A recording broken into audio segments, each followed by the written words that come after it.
যখন ক্ষণে ক্ষণে দু চারিটা কঠিন আটি যেন দৈবক্রমে বিক্ষিপ্ত হইয়া কাঠের দরজার উপর ঠক করিয়া শব্দ করিয়া উঠিল, তখন পাঠরত পুরুষটি মাথা তুলিয়া চাহিয়া দেখিল।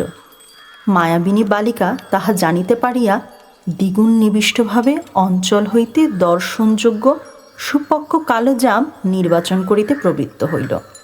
পুরুষটি ভ্রুকঞ্চিত করিয়া বিশেষ চেষ্টা সহকারে নিরীক্ষণপূর্বক বালিকাকে চিনিতে পারিল এবং বই রাখিয়া জানালার কাছে উঠিয়া দাঁড়াইয়া হাস্যমুখে ডাকিল, গিরিবালা।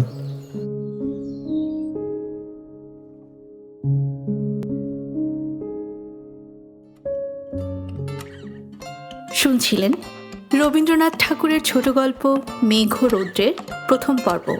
রবীন্দ্রনাথ ঠাকুরের সব ছোট গল্প এক প্ল্যাটফর্মে শুনতে কান পাতুন গল্পকারে।